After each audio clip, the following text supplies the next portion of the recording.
Well, I want to thank you for that introduction. However, the song that we just sang is not a song about me, because my first trip to Haiti, I came back and I said, I'll never go to that place again. They should take everybody off that island and blow it up. And so I would say that you would classify me more as maybe Jonah, where the Lord had to pull me and pull me until I learned that it's really important to say, mostly I was always afraid. I'm like, I don't know how to do development. I don't know how to work with the extreme poor. And my reasoning was always like, I don't know. But what I learned through the years was that it's not important what you know, it is important who you know. And if that is the Lord, and you say yes, he will teach you everything you know along that path. And so that song where really the Lord needs to be the pilot, that's right too. So I've been very blessed over the years to really have the Lord guide me when I had no idea which direction to go in. After the earthquake, PID, or Partners in Development, had never done relief work at all. And so there I was 12 days after the earthquake, living in a tent for 6 months, having teams come week after week, not having a clue what I was doing, and I mean literally no clue, but yet at the same time, seeing 50,000 people that first year that had experienced the earthquake, with medical teams that came in, and finishing a clinic in the midst of that. So while we had all these patients, we had construction people in finishing room by room until at the end of that time, not only were we able to see patients, but we had a fully operational public health clinic in Haiti. So, and that I can only credit to the Lord. And about the only thing I feel like I did was say, okay, I'll go, kind of. It also gave me a great time to experience what people that are in the military experience, because I couldn't go home. My kids even flew there and said, Mom, what's going on? My husband didn't say a word until all this time was over. He said, I was afraid if I said, I missed you or anything, you'd just start crying and not be able to go back. So I would come home for 3 days, get money, and go back. And so that was my experience with the earthquake. But I really want to thank, first of all, for you to have me back. There are people here that I recognize from the last time I spoke, and there are people that I don't, but I'm very grateful. This church has been a huge support of Partners in Development through just financial donations from people sponsoring children and from teams that have traveled with us over the years, not just to Haiti, but also Guatemala and Mississippi. So I'm going to explain how our program works and what I've seen happen over the years, and what can happen if you just say, okay, Lord, I'll go. I don't know what I'm doing, but I will go. And what a joy that is. And when people say to me, are you ever going to retire? I say, how can I? This is what the Lord gave me, and this is really where I belong. So until I can't go anymore, I will be there. So when we started Partners in Development, it was in 1990. And that was a direct result of an outreach or another ministry that my husband and I had. And in that ministry, it was in our hometown. And we worked with kids that came from very dysfunctional kind of families. And we wanted them to understand that no matter what your life situation is, whether it's hard or easy or just regular, you always need to reach out to others. The Lord never gives us an excuse to not reach out. So even when we're going through struggles, we need to look outside ourselves and say, where is the Lord? Where does he have me in this picture? So that's how it began. We started with little bike-a-thons with these kids, and the money went through another organization called the World Relief Commission at that time. I think it's called World Relief right now. And so the money started going to Africa, and then it landed in Haiti, and every year it went to Haiti. So finally we decided to go to Haiti and see what was going on. The kids that we worked with were growing up, going away, getting married, and we really went to Haiti. So when we got there, it was a surprise. It was a surprise for me, who had spent a lot of time looking at third world countries and what it meant for people to starve and what it meant for the extreme poor not to have access to anything. And to look at that and see that was overwhelming for me.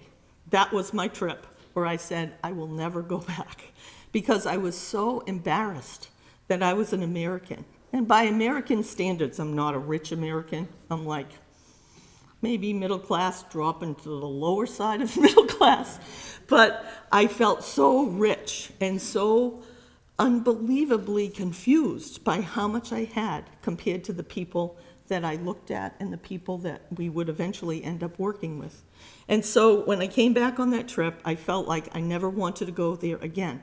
It wasn't because I didn't want to work with those people, it was because I could not face what my life was compared to their life and what their life experience was. And I've learned a lot about that over the years. So Partners in Development came as an outreach. 3 months later, I woke up and I knew I would be going back. No matter what I was going to say or do or protest against it, I knew beyond a shadow of a doubt that that's where I was supposed to go, and that's where the Lord was telling me to go.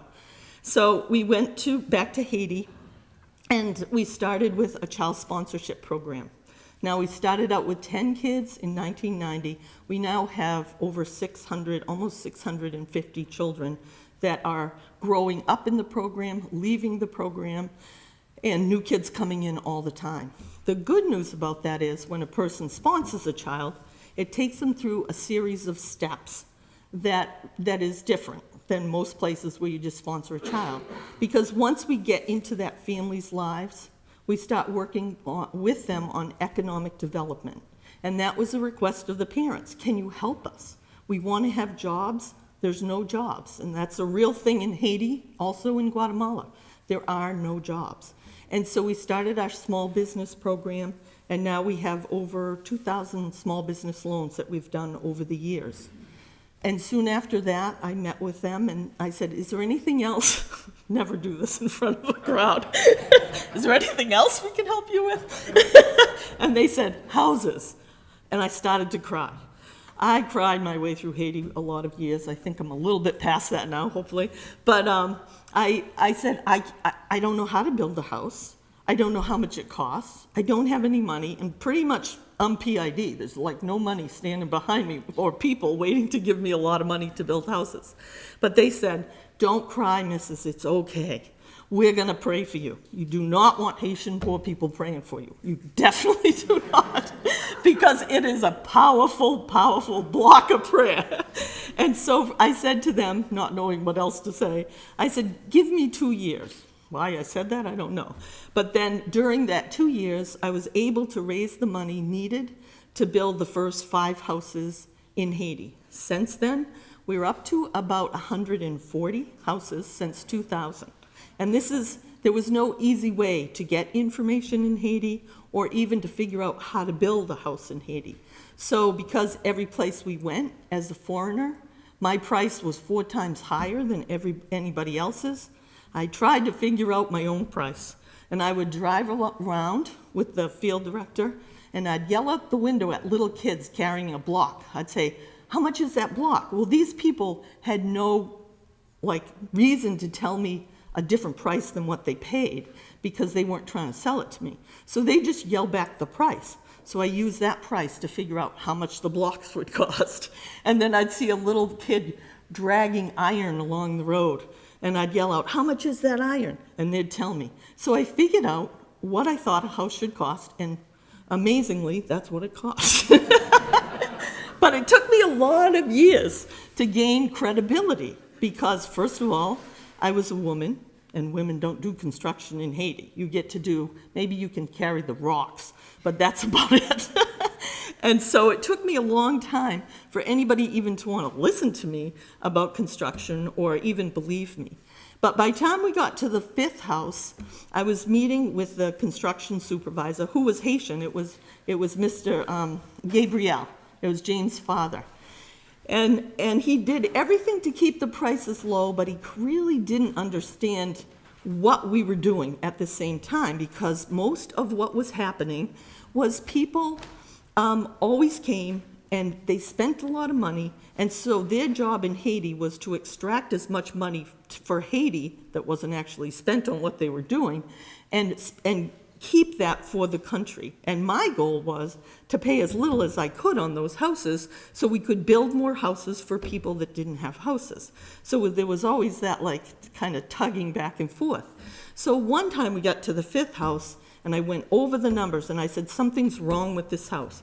And we went over it and over it and over it. For hours, we were on a porch going over the numbers. And then all of a sudden, I said, oh, you roll the block business money into this house. And Gabriel looked at me, he goes, oh, I didn't even see that. And then he said, the reason we were fighting about the price of the house is the person's mortgage would be based on the cost of that house. And we were trying to keep the cost of these houses to equal what it would cost to rent the poorest house in a slum in the worst area in Haiti. So we knew that every single person could afford it, or almost every single person. So once we got to that point, he looked at me and he said, wow, you really do care about the poor. And that was the day that I felt like we had a breakthrough. Because from then on, every time I tried to get prices, I got lower prices than I even saw advertised. So I knew then that they knew that PID was there, not because we were an NGO collecting money for ourselves or doing something else, but we were there because we wanted to serve the people. We wanted to help those who lived in extreme poverty. And then in 2002, we started the clinic by going door to door. And now we have a public health clinic that sees about 20,000 people a year.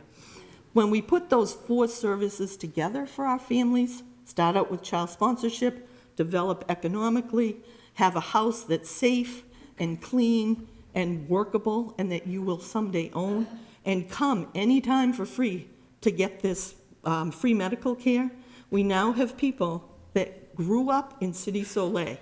Their children were slated to grow up in Cité Soleil. That means most of those people ate 4 meals a week, not a day, a week. They couldn't always go to school because they couldn't afford it. They couldn't really do anything without putting themselves in jeopardy. If it looked like they were going forward economically, they would be in bigger trouble because then people would steal from them or try to get extra money from them. They really were trapped in that, and the children were slated to be prostitutes, to be thieves, to be what you need to be in order to survive when you have no jobs and you are born in that situation. They have now kids that have graduated from university. They own their own homes. We had our first 7 houses paid off in the last 2 years, and they actually own the houses that they live in. We no longer do small business loans for them because they barter directly with the vendors of the particular store that they want to. And we see a healthier population. We had people that were so anemic. Here, they would have been in the hospital getting a transfusion. And now, the people in our program, we don't see it. And so it has been a really exciting thing to be able to see this from start to where we are now and see what an effect we've made on that population. I'm going to tell you a little story about one of my pet programs inside of PID and what our goal is. People always ask me, oh, can you measure it? Do you have metrics? Do you have all this? We do. But this is my real measure of success of PID's programs. Last year at this time, we had a little boy that came in. He was 4 years old, and he weighed 17 pounds. He was starving to death. He just cried all the time. He couldn't walk. He couldn't talk. If you touched him, it hurt him, and he just cried. So we put him in our small child feeding program, and every day he'd come to the clinic to get food. And then we started his mother a small business. And then we kept feeding this little boy. It was like an empty hole. It took months before he could even gain weight. And so then he started to walk. And a person that came on a trip sent him a little grocery cart. And he would just walk, practicing with that. And it's been a year now. He can walk. He can talk. He goes to school. His mom has a small business, and they have this house. It's called an emergency house. They don't go through the regular steps, but if they're living in like a box or a tent or in the corner of someone else's house. They kind of jump over the process, and they go into a one-room house, and they can eventually work themselves into a full house. But what I call the measure of success is when people go from the bottom and then they want to give back. And so I tell this story because the last time I went to Haiti, Cindy is her name, the mom of Ederson, came in smiling. And she said, she just is always like, thank you, thank you. And I say, it's not me that did this. It's a lot of people behind me that do this. I just happen to be the one standing at the front of the line. I'm kind of awkward about this. And the Lord has done this. And she said, I know, but I brought something for you. Now this woman, even though she now has a little business and she has a house, she still is not a rich woman. She brought me this drink called Cremis that is a very expensive drink to make in Haiti. When someone gives you that as a present, it's very much an honor. I know she gave it to me in a bottle that she found at the dump and scrubbed out, and she saved all of her money to make this drink for me that I can't even take back on the plane. I have to sneak it out to other people. And then it has aluminum foil to hold the drink inside, which I'm pretty sure also came from the dump. But what for me, that was like the measure of when a person's life turns from subsistence to be able to reach back and give to others. So that's one of my favorite stories, and just to see Ederson smile. It took almost 9 months, even while he was eating, while he was learning to walk and talk, before he could even smile. And the last picture I have of him was a video from a few weeks ago with him skipping, running back from school, holding his sister's hand. So that was in less than a year. And I think it's a really powerful statement of what PID is able to do, because we are so close to the ground and we refuse to budge. We want to stay there with those people. So we've had so many families whose lives have totally changed, and their children who will never know that extreme poverty. When we transport that program to Guatemala, we have the same model. And this one, I'm going to just share another story. When we landed here in 2005 in Guatemala, about 200 or less kids went to school, and the principal was saying, please help us get these kids to go to school. So part of being in PID program is you have to go to school. So over the years, there were 100 girls and 100 boys in school. The 100 girls we knew would drop out at 4th grade, because at 4th grade you had to stay home and help your mom. Or boys would go to 6th grade, because boys, needed more education than girls. And that could be true, actually. No.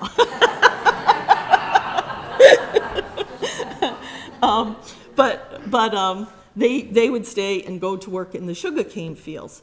So we required kids to go. At a certain point, about 3 years after we were there, we had increased the school population from 200 or less than 200 to 600. Girls were then saying, we want to go to school longer. Can we go to school longer? We really want to. And so we took a lot of work. The social worker talked to the parents. The social worker worked so hard to get them to stay, let any kids stay in school. Now there were so many kids demanding high school that the government had to put a public high school in that now over 43 kids attend. We've had 7 kids, 6 of them girls, that have graduated from university. I have the girls all the time just coming up and say, if PID never came here, I never even would have been able to go out of this village. The only times I've ever gone, because we take kids on field trips and do different things, is with PID. And when we opened our little lab there, I think the biggest thing for the girls to see was we had the clinic, and the lab opened onto a courtyard. And they would always see a woman. Julie Merriam was one of those people. She was a young girl, and she learned how to do this particular lab test on the microscope. And she would be there every day, and the little girls would be staring at her amazed, because all girls did was get to go to school until you were 4th grade, and then you would drop out, and then by the time you were about 16, that's when you were required to get married and start to have kids. So they just kept seeing these examples of women nurses, women doctors, things they never knew happened because they never went outside the village. They didn't have TVs, they didn't have computer access, they didn't have anything.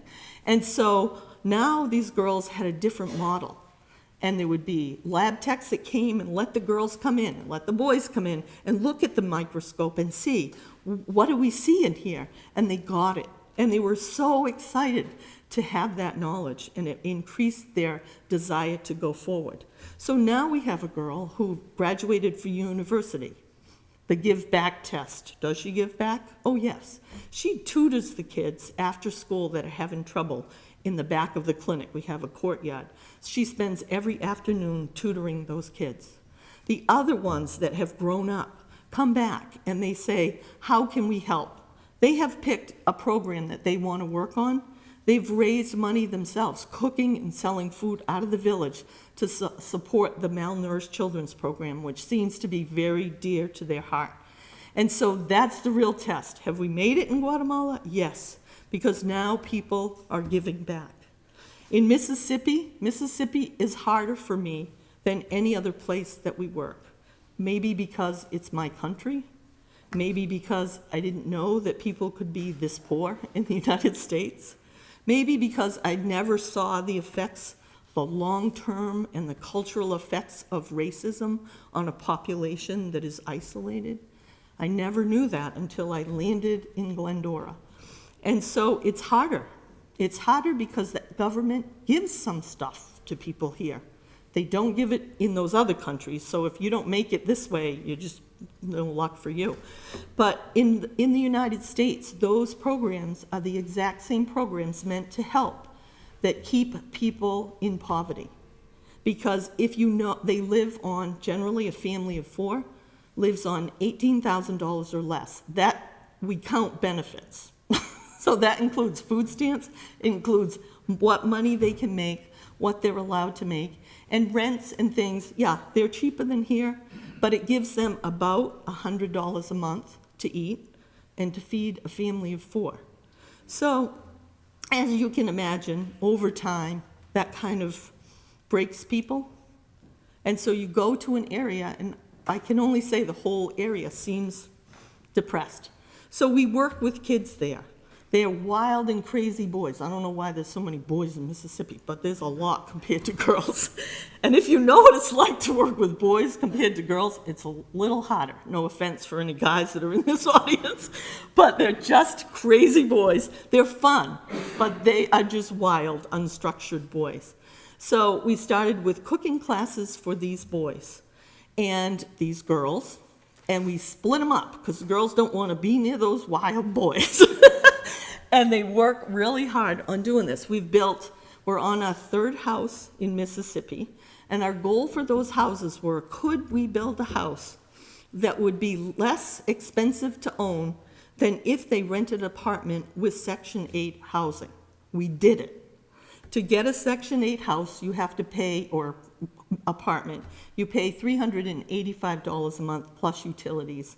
And to get our house, a 3-bedroom house with 1.5 baths, tight, 900 square feet, but it's $219 a month with all brand new utilities, so your cost for utilities is lower.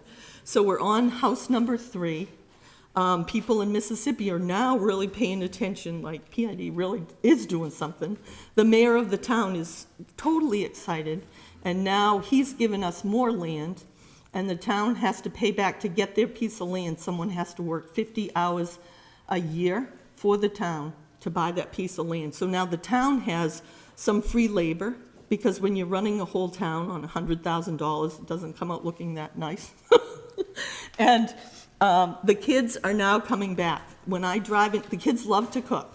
So every time I drive into that town, which as soon as I leave here, as soon as this is over, and I'm going to cut it fast because I have to leave, I'm going to Mississippi to catch a plane, actually in Boston, not in Mississippi, but to go to Mississippi. The first thing that happens when I get out of the car, all the boys come running, then the girls come running. Miss Gale, we're going to have cooking classes? I can't even get out of the car. I'm like, okay, just let me get out of the car. So every day this happens when I drive up. But the last 3 times I drove up, they say, Miss Gale, when we having cooking classes, and can I be your helper?